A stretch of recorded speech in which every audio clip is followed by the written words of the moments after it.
నమస్తే, welcome to Suman TV. నేను మీ లక్ష్మి. సాధారణంగా అనేక రకాల క్యాన్సర్ల గురించి మనం వింటూనే ఉన్నాం. అసలు క్యాన్సర్ అంటే చాలు తెలియకుండానే ఒక రకమైన భయం మనల్ని వెంటాడుతూ ఉంటుంది. ఏ టెస్టులు చేయాలి, ట్రీట్మెంట్ ఎలా ఉంటుంది, ఏ స్టేజ్లో ఉంది, ఇలా పేషెంట్తో పాటు ఫ్యామిలీ అందరూ కూడా ఒక రకమైన ప్యానిక్లోనికి వెళ్ళిపోతారు. ఈ మధ్య కాలంలో మనం సర్వైకల్ క్యాన్సర్ గురించి ఎక్కువగా వింటున్నాం. దాంతోపాటు 9 years ఉన్నటువంటి గర్ల్కి ఖచ్చితంగా హెచ్పివి వ్యాక్సినేషన్ చేయించాల్సిందే. అది చేయడం ద్వారా ఫ్యూచర్లో వాళ్ళకి సర్వైకల్ క్యాన్సర్ రాకుండా ఉంటుంది అని కూడా పెద్ద ఎత్తున డాక్టర్లు అవేర్నెస్ కల్పిస్తున్నారు.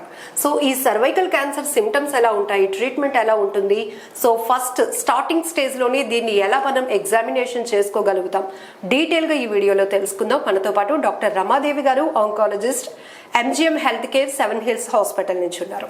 నమస్తే మ్యామ్. నమస్తే. ఈ సర్వైకల్ క్యాన్సర్ ఎందుకు వస్తుంది, ఎవరిలో వస్తుంది, ఎటువంటి లక్షణాలతో మన దగ్గరికి ప్రెసెంట్ అవుతారు అంటే బట్ ఇది ఆ రకమైన సిమ్టమ్స్ అని వాళ్ళు ఎలా తెలుసుకోగలుగుతారు? హెచ్పివి ఇన్ఫెక్షన్ అనేది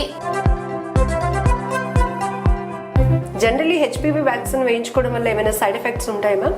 ఈ 2 టెస్టుల ద్వారా మనం ముందుగానే ఐడెంటిఫై చేసుకోవచ్చు. మేము జనరల్ గా సర్వైకల్ క్యాన్సర్ అనేటప్పటికి ఈ మధ్య వింటున్నాము, రకరకాల కారణాలు కూడా చూస్తున్నాము. సో అసలు ఏంటి ఈ సర్వైకల్ క్యాన్సర్, ఎందుకు వస్తుంది, ఎవరిలో వస్తుంది, దీని సిమ్టమ్స్ ఎలా ఉంటాయి? సర్వైకల్ క్యాన్సర్ అనేది మనం జనరల్గా ఆడవాళ్ళలోనే చూస్తాం. సర్విక్స్ అంటే ఏంటంటే గర్భాశయ ముఖద్వారం దగ్గర వచ్చే క్యాన్సర్ని మనం సర్వైకల్ క్యాన్సర్ కింద కన్సిడర్ చేస్తాం.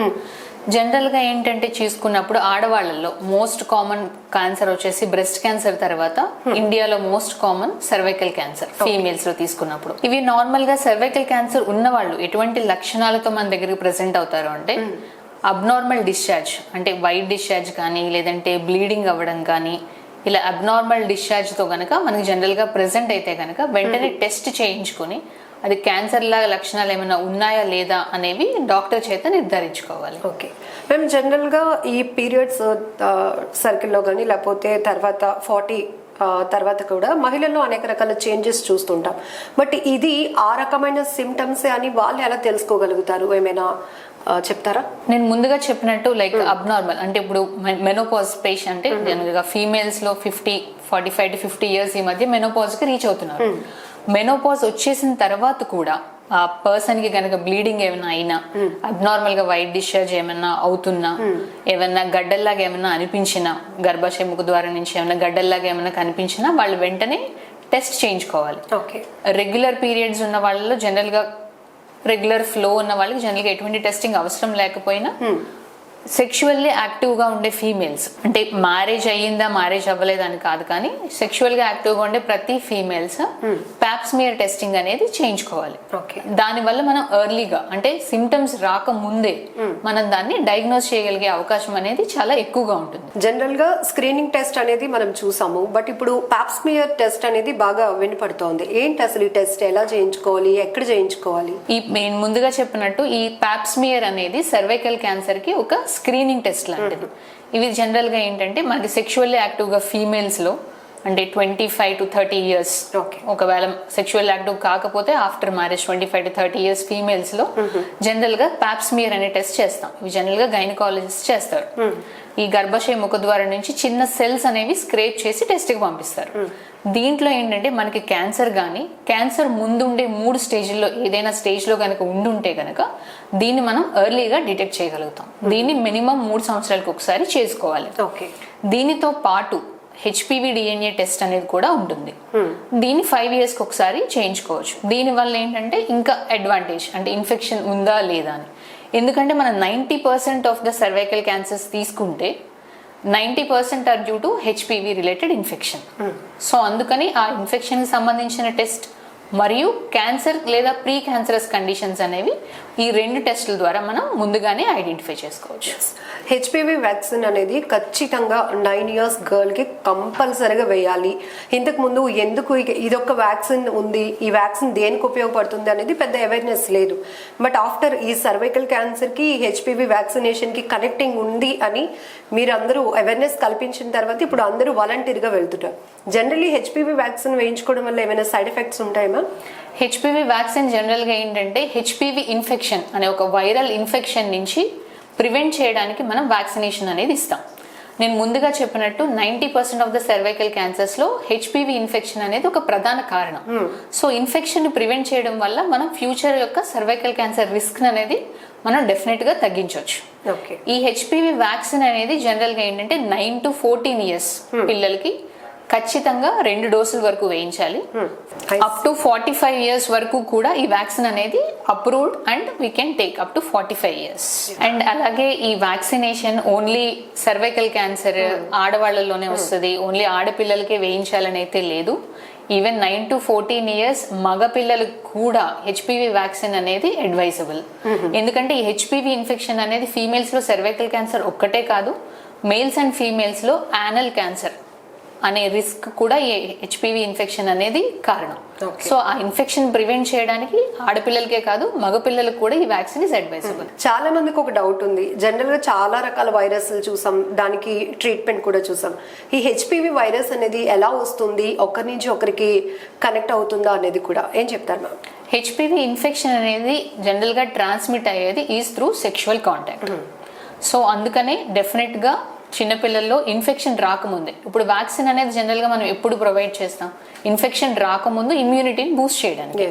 సో వన్స్ ఇన్ఫెక్షన్ వచ్చిందంటే there is no effect of vaccine. So this is sexually transmitted infection. So married future they will chances of getting infection. So we have to give the vaccination before hand.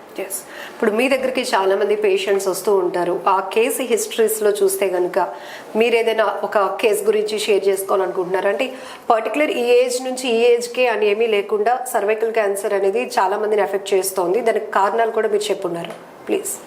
ఈ cervical cancer ఏంటంటే early stage లో అంటే screening test వల్ల కానీ లేదంటే symptoms ని base చేసుకుని ఎర్లీగా డాక్టర్ ని కన్సల్ట్ చేయడం వల్ల కానీ ఎర్లీ స్టేజ్ లో కనుక మనం డయాగ్నోస్ చేయగలిగితే పూర్తి ట్రీట్మెంట్ అంటే నయం చేయగలిగిన ట్రీట్మెంట్ అనేది మనం వాళ్ళకి ప్రొవైడ్ చేయగలుగుతాం. మనం ఇచ్చే కీమోథెరపీ కానీ రేడియేషన్ కానీ మరి ఎర్లీ స్టేజెస్ అయితే సర్జరీ ద్వారా మనం పూర్తిగా నయం చేయగలిగే క్యాన్సర్ లో ఇది ఒకటి. మేము ఈ సర్విక్స్ క్యాన్సర్ కి సంబంధించి సెల్ఫ్ ఎగ్జామినేషన్ చేసుకోవడానికి ఏమైనా స్కోప్ ఉంటుందా? సర్వైకల్ క్యాన్సర్ లో సెల్ఫ్ ఎగ్జామినేషన్ కి స్కోప్ అయితే ఏం లేదు. ఏదైనా సిమ్టమ్స్ అబ్నార్మల్ బ్లీడింగ్స్ కానీ డిశ్చార్జెస్ కానీ ఏమైనా ఉన్నా అండ్ రెగ్యులర్ స్క్రీనింగ్ ప్రొసీజర్ ముందుగా చెప్పినట్టు ఇది పాప్స్మియర్ కానీ హెచ్పివి డిఎన్ఏ టెస్ట్ కానీ ఇవి రెగ్యులర్ గా చేయించుకోవడం వల్ల ఎర్లీగా డిటెక్ట్ చేయగలరు. ఓకే, జనరల్ గా కొంతమందిని రెగ్యులర్ గా మనం చూస్తాం, చిన్న చిన్న సిమ్టమ్స్ ఉన్నప్పటికీ కూడా ఏజ్ ఫ్యాక్టర్స్ లే అని అనుకుని ఇగ్నోర్ చేస్తుంటారు, నెగ్లిజెన్సీ ఉంటుంది. సో వాళ్ళకి మీరు ఏం చెప్తారు? ఈ క్యాన్సర్ కి సంబంధించి బ్రెస్ట్ క్యాన్సర్ అయినా సర్వైకల్ క్యాన్సర్ అయినా సిమ్టమ్స్ తో ఎర్లీగా డాక్టర్ ని కన్సల్ట్ చేయడం కానీ అండ్ ఎస్పెషల్లీ స్క్రీనింగ్ టెస్ట్ అనేవి చేయించుకోవడం ద్వారా మనం క్యాన్సర్ని చాలా ఎర్లీ స్టేజ్లో డిటెక్ట్ చేసినప్పుడు దాన్ని పూర్తిగా క్యూర్ చేసే అవకాశాలు అండ్ ప్రాణాపాయం నుంచి తప్పించగలిగే అవకాశాలు అనేవి ఎక్కువగా ఉంటాయి. ఈ ఫీమేల్స్లో చూసుకున్నప్పుడు జనరల్గా ఈ 2 క్యాన్సర్స్కి చాలా మంది ఎక్కువ సిగ్గుపడుతూ ఉంటారు, లేదంటే భయపడుతూ ఉంటారు ఇంట్లో వాళ్ళకి చెప్పడానికి కానీ లేదంటే డాక్టర్ని కన్సల్ట్ చేయడానికి కానీ వీటి వల్ల మీ యొక్క ఆరోగ్యాన్ని మీరు ఫ్యూచర్లో చాలా కాపాడుకోగలుగుతారు. డాక్టర్ గారు మీరు చెప్పారు ఈ సర్విక్స్ క్యాన్సర్లో ఎక్కువ శాతం మల్టిపుల్ సెక్సువల్ కాంటాక్ట్స్ వల్ల వస్తాయని చెప్పి, ఈ మధ్య మీరు ట్రీట్ చేస్తున్న కేసెస్ కానీ లేకపోతే వాళ్ళ కేసు హిస్టరీలో చూస్తే కనుక ఏం చెప్పాలి అనుకుంటున్నారు? మనం జనరల్గా ఎప్పుడైనా అబ్జర్వ్ చేసినప్పుడు ఇది వరకు ఏంటంటే ప్రీవియస్గా పాస్ట్లో క్యాన్సర్స్ అనేవి జనరల్గా పెద్దవాళ్ళలోనే రావడం, కొంచెం వయసు అయిన వాళ్ళలో రావడం, లేదంటే కొంచెం హైజీన్ అంటే లో సోషియో ఎకనామిక్ స్టేటస్ వాళ్ళలో ఎక్కువగా రావడం అనేది చూస్తూ ఉండేవాళ్ళు. కానీ ఈ మధ్య ఏమవుతుందంటే క్యాన్సర్స్ అనేవి ఏజ్ అనేది చాలా తగ్గిపోతుంది. అంటే యంగ్ ఏజ్ లో కూడా చాలా ఇలాంటి క్యాన్సర్స్ అనేవి చాలా ఎక్కువగా చూస్తున్నాం మనం. దాంతో పాటు ఏంటంటే ఎకనామిక్ స్టేటస్ కి సంబంధం లేకుండా, ఎందుకంటే చేంజ్ ఇన్ లైఫ్ స్టైల్స్ కానీ మల్టిపుల్ సెక్షువల్ పార్ట్నర్స్ కానీ ఇలాంటి వాటి వల్ల కూడా యంగ్ పీపుల్స్ లో కూడా మనం ఇలాంటి క్యాన్సర్స్ అనేవి ఎక్కువగా చూస్తున్నాం.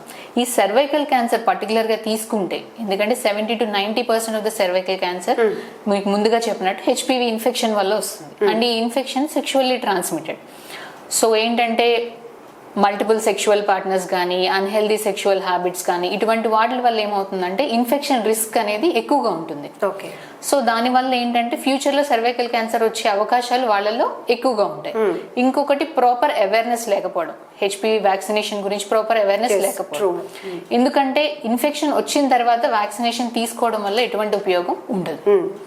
ఇన్ఫెక్షన్ వన్స్ వచ్చింది అంటే we can't prevent the development of the cancer. Infection రాకముందు వ్యాక్సినేషన్ తీసుకోవడం వల్ల, హెల్దీ సెక్షువల్ హ్యాబిట్స్ వల్ల, ఎస్పెషల్లీ యంగర్ పీపుల్లో we can prevent the cancer to some extent. ఇప్పుడు చాలా మంది మదర్స్ లో అంటే పిల్లలకి ఇప్పుడు ఈ ఏజ్ లో హెచ్పివి వ్యాక్సిన్ వేస్తే వాళ్ళకి ఏదైనా అవుతుందా, లేకపోతే అందరికీ సజెస్ట్ చేస్తారా మ్యామ్, లేకపోతే హెల్త్ ఇష్యూస్ ఎవరైనా ఉన్న వాళ్ళకి అవాయిడ్ చేయమంటారా? లేదు, హెచ్పివి వ్యాక్సిన్ అనేది అందరికీ అడ్వైజబుల్. నేను ముందుగా చెప్పినట్టు బోత్ ఫీమేల్స్ అండ్ మేల్స్ ఇద్దరికి అడ్వైజబుల్. వీటి వల్ల జనరల్ గా ఎటువంటి సైడ్ ఎఫెక్ట్స్ అనేవి ఉండవు. సో మిగతా క్యాన్సర్స్ తో కంపేర్ చేస్తే ఈ సర్వైకల్ క్యాన్సర్ కి సంబంధించి ఆ పేషెంట్ లో ఏమైనా అంటే చేంజెస్, ఫిజికల్ చేంజెస్ కానీ అట్లా కనిపిస్తాయా మ్యామ్? ఈ ముందుగా మనం చెప్పుకున్నట్టు సిమ్టమ్స్ ఏవైతే ఉన్నాయో ఆ సిమ్టమ్స్ తో పాటు ఒకవేళ లేట్ స్టేజెస్ లో గనక, అంటే ఎర్లీ స్టేజెస్ లో ఉన్న ఈ సిమ్టమ్స్ ని వాళ్ళు పట్టించుకోకుండా వదిలేసిన, కొంతమంది అంటే జనరల్ గా ఓల్డ్ పీపుల్ ఎలా ఫీల్ అవుతారంటే మెనోపాజ్ వచ్చిన తర్వాత బ్లీడింగ్ అవ్వట్లేదు, సో మధ్య మధ్యలో బ్లీడింగ్ అవుతుందంటే the bad blood is going out. Okay, ఇలాంటి మిస్ఫైట్స్ అయితే చాలా మందిలో నేను విన్నాను, చాలా మంది పేషెంట్స్ లో నేను విన్నాను. సో మెనోపాజ్ అయిపోయింది, బ్లీడింగ్ అవ్వకపోవడం వల్ల బ్లీడింగ్ అవుతుంది అనుకున్నాను. ఇటువంటి ఎర్లీ స్టేజెస్ లో నెగ్లెక్ట్ చేయడం వల్ల అది పూర్తిగా వేరే బాడీ పార్ట్స్ కి స్ప్రెడ్ అయ్యి వచ్చిన కండిషన్స్, అలాంటి కేసెస్ కూడా చాలా ఉంటాయి. సో ఆ కండిషన్ లో వచ్చినప్పుడు ఏంటంటే లంగ్స్ కి కానీ, వేరే బాడీలో వేరే పార్ట్స్ కానీ, అబ్డోమెన్ కానీ స్ప్రెడ్ అయినప్పుడు ఆ పర్టికులర్ సిమ్టమ్స్ తో వాళ్ళు ప్రెజెంట్ అవుతూ ఉంటారు. సో ఫైనల్లీ మీరు ఇచ్చే వాల్యుబుల్ సజెషన్? నేను ఇచ్చే సజెషన్ ఏంటంటే ప్రతి ఒక్క ఆడవాళ్ళకి రెగ్యులర్ స్క్రీనింగ్, అంటే ఒక పర్టికులర్ ఏజ్ వచ్చినప్పుడు సెక్షువల్లీ యాక్టివ్ గా ఉన్న వాళ్ళల్లో రెగ్యులర్ గా స్క్రీనింగ్ చేయించుకోవడం వల్ల ఎటువంటి ఎర్లీ సిమ్టమ్స్ వచ్చినా వెంటనే డాక్టర్ ని కన్సల్ట్ చేయడం ద్వారా ఎర్లీగా డిటెక్ట్ చేసినప్పుడు మనం పూర్తిగా క్యాన్సర్ ని ప్రీ క్యాన్సరస్ కండిషన్ లో కానీ ఎర్లీ స్టేజ్ లో డిటెక్ట్ చేసి మనం పూర్తిగా క్యాన్సర్ నయమయ్యే అవకాశాన్ని పేషెంట్ కి ఇవ్వచ్చు. Thank you doctor.